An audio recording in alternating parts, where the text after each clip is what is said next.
Good morning all of you. Chapter 3 Agriculture, Indian Economic Development. Next topic Green Revolution.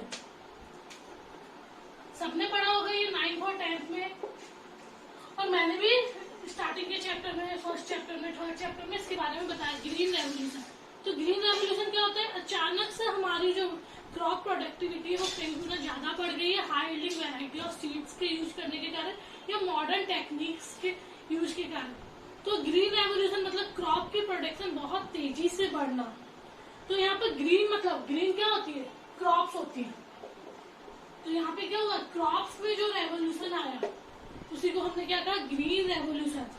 So the term green refers to crops and revolution refers to spread. Spread मतलब बहुत तेजी से या बहुत ज्यादा amount में जब कोई चीज बढ़ जाती है उसे बोलते हैं स्प्रेड। तो green revolution means the term green refers to crops and revolution refers to spurt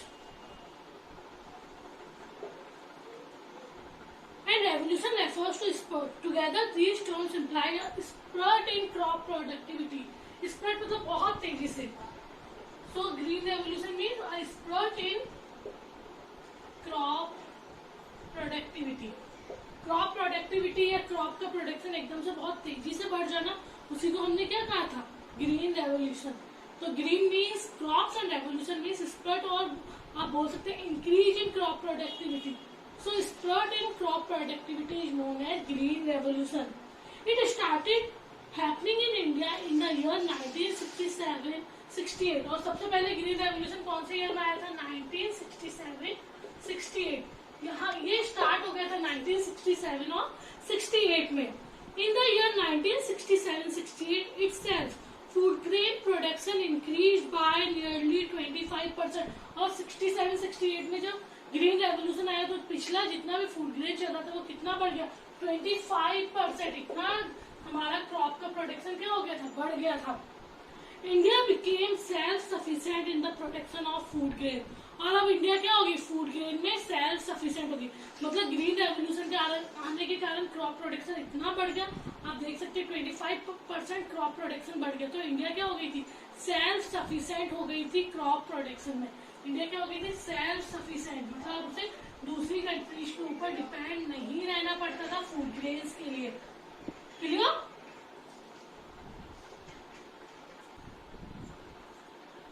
हम पहले फेज 1 के बारे में पढ़ेंगे, फिर फेज 2 के बारे में पढ़ेंगे। तो जो पहला फेज था वो कब आया था? मिड 60 एंड 70, 60 और 70 के बीच में।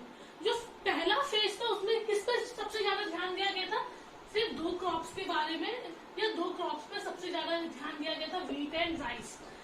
मतलब बाकी किसी क्रॉप्स पे ज्यादा ध्यान नहीं दिया था। अगर सबसे ज्यादा ध्यान दिया गया था या सबसे ज्यादा कॉन्सेंट्रेट किन्हीं क्रॉप्स पे किया गया था तो वो व्हीट एंड राइस था। So during this phase, scope of green revolution was restricted largely to wheat and rice growing regions of the country. और ज्यादातर जो व्हीट और राइस ग्रो करता था वहीं पे ये रेवोल्यूशन हुआ। तो ये ज्यादातर जो ये फर्स्ट फेज था वो कहाँ फैला था? तमिलनाडु, आंध्र प्रदेश एंड पंजाब। तो ज्यादा ये जो फर्स्ट फेज था वो कहाँ तक फैला हुआ था? पंजाब, तमिलनाडु एंड आंध्र प्रदेश। तो हम ये बोल सकते हैं कि पूरी के पूरे स्टेट्स में या पूरी के पूरे इंडिया में नहीं फैला था, ये कुछ स्टेट्स तक या कुछ जगह तक लिमिटेड हो गया था। और यहाँ पे सिर्फ दो ही प्रोडक्शन पे ज्यादा कॉन्सेंट्रेट किया जा रहा था, एक व्हीट पे, एक राइस पे। क्लियर? फिर हम बात करते हैं 70-80 की। जब 70-80 आया तो ग्रीन रेवोल्यूशन एक तरह से पूरी की पूरी कंट्री में फैल गया था। ठीक है? तो 70 एंड 80 में जो ग्रीन रेवोल्यूशन आया ये सेकेंड फेज है। तब क्या हुआ? सिर्फ हमारा जो ग्रीन रेवोल्यूशन है वो पंजाब, तमिलनाडु, आंध्र तक नहीं रहा, वो पूरे के पूरे ऑल ओवर कंट्री में पूरा का पूरा स्प्रेड हो गया था। क्लियर? तो अब ये सिर्फ पंजाब, हरियाणा तक नहीं रहा, ये पूरे के पूरे। पर अभी भी क्या देखा जा रहा था? ज्यादा क्रॉप्स पे अभी भी ध्यान नहीं दिया गया था। ज्यादातर कौन सी क्रॉप्स थी? व्हीट, राइस, मेज, बाजरा, ज्वार। और जो पल्सेस, जो मेन हमारी डेली डाइट पे रहता है, पल्स या दालें वगैरह, उनके ऊपर कोई भी ध्यान नहीं दिया गया था। तो यहाँ पर भी कौन सी क्रॉप्स पे ज्यादा ध्यान दिया गया था? व्हीट, राइस, मेज, बाजरा, इन सब पे ध्यान दिया गया था। और मेन जो पल्सेस वगैरह है या बाकी जो क्रॉप्स है उन पे ध्यान नहीं दिया गया था। तो फर्स्ट फेज में 60 टू 70 के बीच में आया था, सेकंड फेज 70-80 के बीच में। जहाँ फर्स्ट फेज सिर्फ 2-3 स्टेट्स के बीच में था, जो सेकंड फेज था वहाँ पूरे के पूरे इकोनॉमी में, या आप बोल सकते हैं पूरी की पूरी इंडिया में ग्रीन रेवोल्यूशन स्प्रेड हो गया। जहाँ फर्स्ट फेज में सिर्फ वीट एंड राइस पे ध्यान दिया गया था, वहाँ सेकंड फेज में कुछ और क्रॉप्स भी थी, वीट, राइस, मेज, बाजरा, ये सारी क्रॉप्स थी जिन पे ध्यान दिया गया था। क्लियर? पर दोनों के बाद भी कुछ ग्रीन रेवोल्यूशन के अचीवमेंट थे और कुछ फेलियर्स थे। तो पहले हम पढ़ेंगे कि क्या अचीवमेंट हुई है, क्या फीचर्स हुए, या आप बोल सकते हैं ग्रीन रेवोल्यूशन से हमारी इकोनॉमी में क्या चेंजेस आ रही है, उसके बारे में पढ़ेंगे। देन फेलियर्स क्या हुआ। फेलियर सबसे बड़ा तो यही था कि इसमें पूरी की पूरी क्रॉप्स पे नहीं ध्यान दिया गया और इतने ज्यादा मॉडर्न इनपुट्स की जरूरत होती थी ग्रीन रेवोल्यूशन में कि जो स्मॉल फार्मर है वो इसका यूज कर ही नहीं पाता। तो अमीर तो और अमीर होता जा रहा था और गरीब होता जा रहा था। देखते हैं चलो। ना फीचर्स ऑफ ग्रीन रेवोल्यूशन, क्या फीचर्स थे? Number first, spread in crop productivity. अभी मैंने बताया स्प्रेड इन क्रॉप प्रोडक्टिविटी क्या है? क्रॉप प्रोडक्शन का बहुत तेजी से बढ़ जाना या बहुत ज्यादा बढ़ जाना। जैसे हमारा ग्रीन रेवोल्यूशन आया तो हमारा क्रॉप प्रोडक्शन जो पहले कम था वो एकदम से 25% बढ़ गया, या आप बोल सकते हैं जो इंडिया था वो सेल्फ सफिशिएंट हो गया था फूड ग्रेन में। मैंने अभी डेफिनेशन में बताया।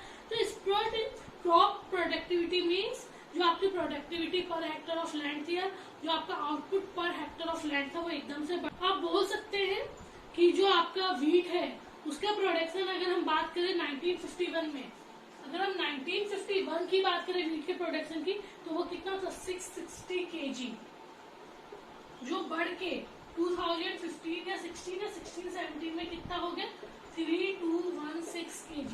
इतना पर हेक्टर लैंड पे प्रोडक्शन बढ़ गया था। मतलब आप देख सकते हैं तिगुना चौगुना जो प्रोडक्शन था वो बढ़ गया था। इसी तरह अगर हम बोले कि अगर हम राइस की बात करें तो राइस आपका कितना था 1951 में 665 kg।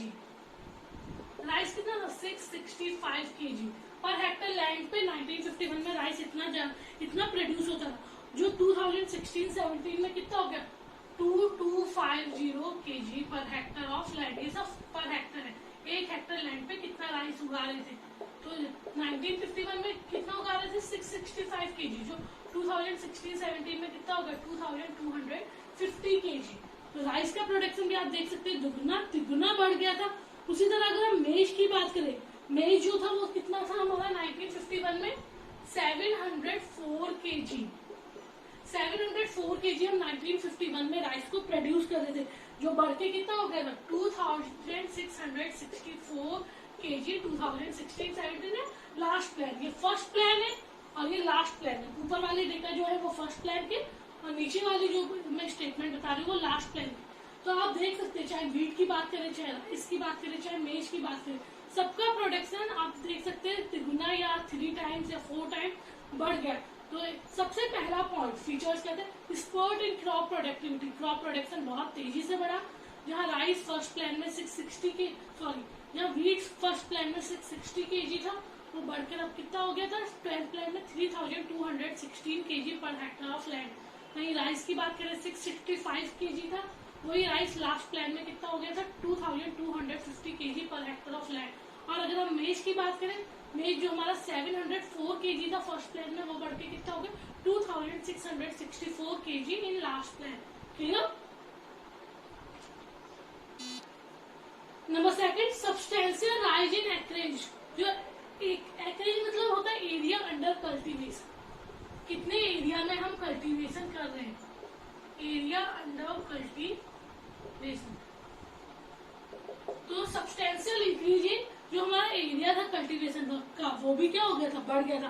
पहले हमारा एरिया बहुत कम था, आप बोल सकते हैं सिर्फ 13 करोड़ हेक्टर लैंड पे क्या की जाती थी खेती की जाती थी, जो बढ़ के कितना हो गया लास्ट प्लान में 19 करोड़ हेक्टर ये हो गया था। मतलब 1950-51 में कितना था 13 करोड़, जो बढ़कर कितना हो गया था 19 करोड़ लास्ट प्लान में। इतना आपका पर हेक्टर या एरिया अंडर कल्टीवेशन बढ़ गया था। साथ ही इसका मेन रीजन क्या था, मेन रीजन ये था कि हम लोग किसका यूज करने लगे थे high yielding variety of seeds, modern technology, chemical fertilisers, insecticides and pesticides, ये सारे रीजन्स थे कि हमारा जो एरिया अंडर कल्टीवेशन या जो हमारे कल्टीवेशन का एरिया है वो 13 करोड़ से बढ़ के कितना हो गया, 19 करोड़ हो गया। तो हमारा जो कल्टीवेशन का एरिया था वो भी बढ़ गया था, और आप बोल सकते क्रॉप के जो प्रोडक्शन था वो भी डबल हो चुका था। मैंने आपको पिछले वाले पॉइंट में बताया। तो इससे पता चलता है कि हमारा जो प्रोडक्शन था आफ्टर ग्रीन रेवोल्यूशन बहुत ज्यादा क्या हो गया था, बढ़ गया था, कल्टीवेशन का एरिया बढ़ गया था। Clear? Number third point, shift from subsistence farming to commercial farming. मैंने आपको फर्स्ट चैप्टर में भी बताया, थर्ड चैप्टर में बताया, जो फार्मर्स थे वो क्या सोचते थे, हमें अपनी फैमिली की नीड्स पूरी करनी है, हमें मेन हमारा जो मोटिव है वो है सब्सिस्टेंस ओरिएंटेड, मतलब फैमिली की नीड्स पूरी करनी, अपनी नीड्स पूरी करनी, हमें प्रॉफिट अर्न करने के लिए कुछ नहीं करना। तो जैसे जैसे प्रोडक्शन, अब भैया बहुत प्रोडक्शन होने लगा, सरप्लस बहुत मिलने लगा फार्मर्स को, अब कितना सरप्लस अपने पास रखेंगे, तो धीरे धीरे जो उनकी मेंटेलिटी थी, उनकी थिंकिंग क्या थी, वो सब्सिस्टेंस फार्मिंग से चेंज होकर कमर्शियल, मतलब वो प्रॉफिट के बारे में सोचने लगे, सरप्लस को मार्केट में सेल करने के बारे में सोचने लगे। तो जो फार्मिंग थी वो कैसे हो गई थी, सब्सिस्टेंस से कमर्शियल हो गई थी, जहाँ सिर्फ अपने बारे में, अपने लाइवलीहुड के बारे में सोचा जा रहा था और धीरे धीरे प्रॉफिट्स के बारे में सोचा जाने लगा था। A substantial rise in output has started generating marketable surplus. Surplus होने लगा क्योंकि भैया प्रोडक्टिविटी बढ़ी, प्रोडक्शन बढ़ा, तो अपने आप ही सरप्लस निकलने लगा।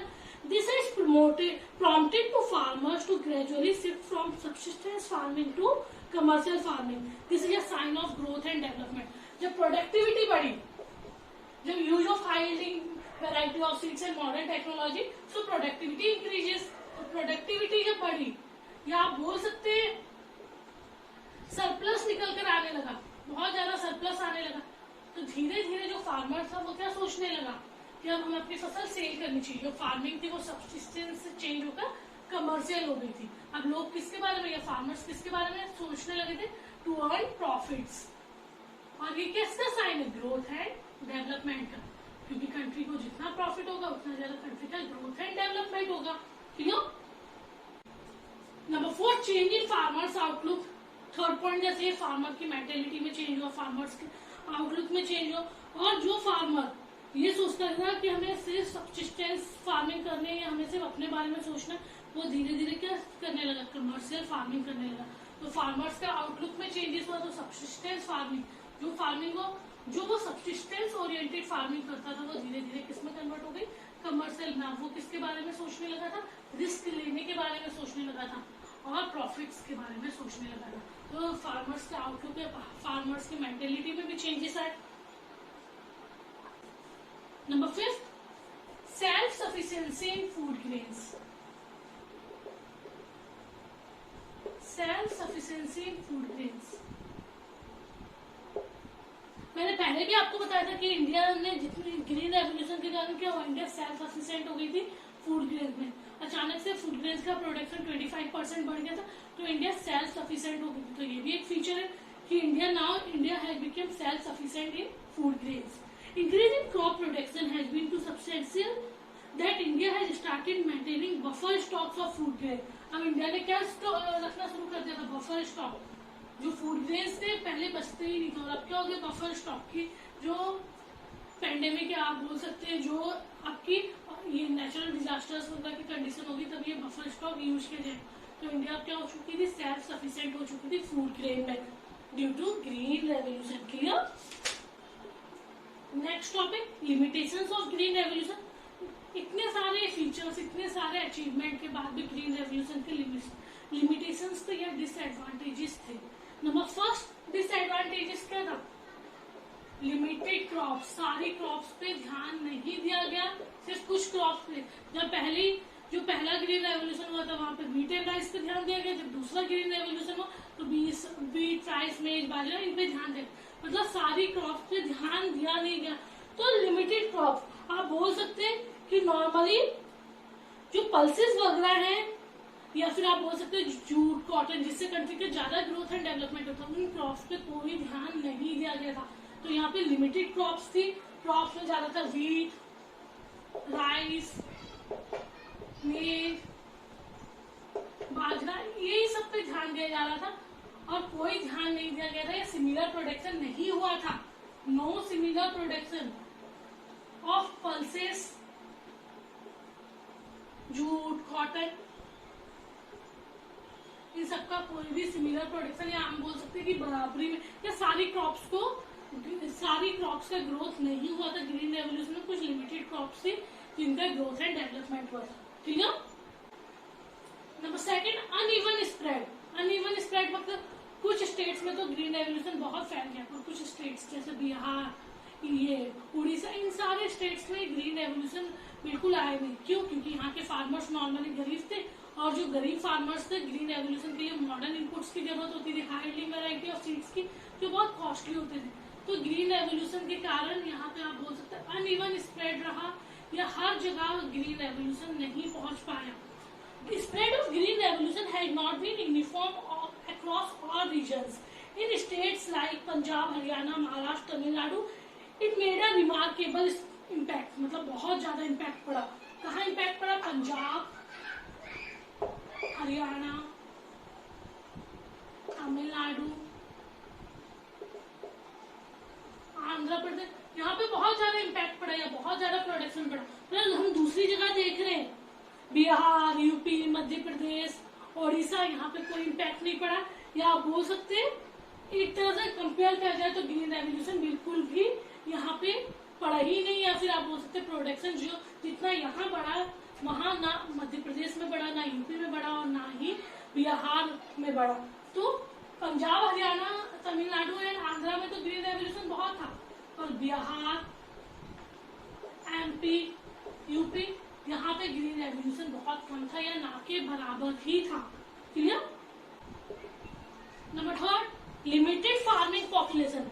भाई अभी मैंने बताया कि जो फार्मर्स थे नॉर्मली स्मॉल और मार्जिनल फार्मर्स थे, जो बिग फार्मर्स थे बहुत कम थे, और जो ग्रीन रेवोल्यूशन के लिए जितनी भी चीजों की जरूरत होती थी, चाहे इनपुट्स की बात की जाए, चाहे सीड्स की बात की जाए, वो बहुत ज्यादा कॉस्टली थी। तो हर फार्मर के बस की बात नहीं थी उन चीजों को खरीदना।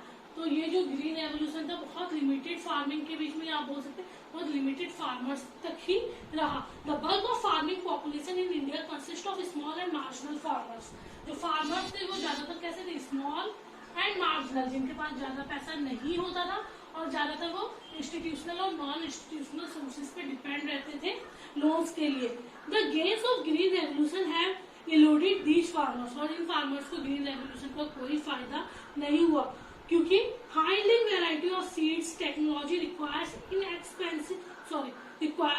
Expensive inputs which are the beyond the reach of marginal and small farmer.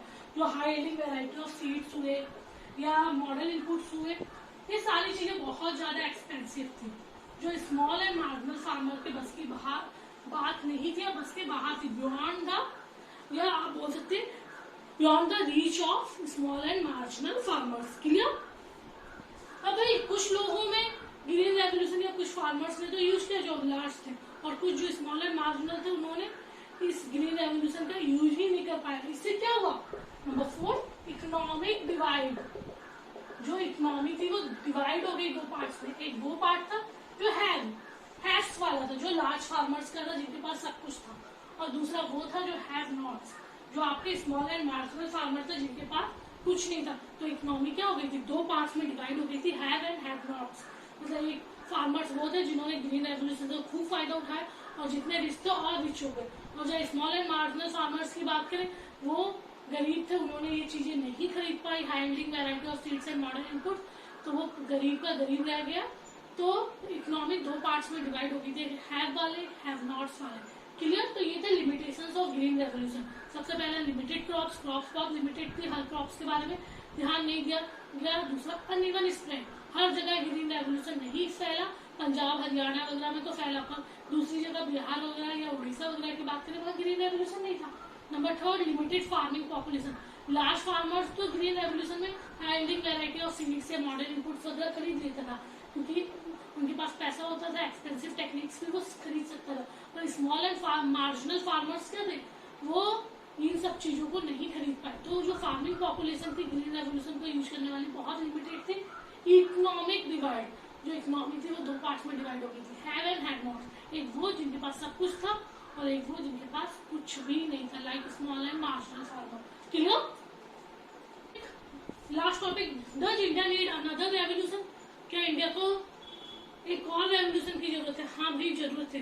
क्यों जरूरत है? क्योंकि जो ग्रीन रेवोल्यूशन अभी तक आए वो हर जगह, ये दोनों ग्रीन रेवोल्यूशन क्या थे, अनइवन स्प्रेड था, मतलब कुछ स्टेट्स तक ही लिमिटेड रह गए थे। तो सारी कंट्री में या ऑल ओवर इकोनॉमी में हमारा ग्रीन रेवोल्यूशन पहुंचाने के लिए एक और ग्रीन रेवोल्यूशन या एक और रेवोल्यूशन की जरूरत है।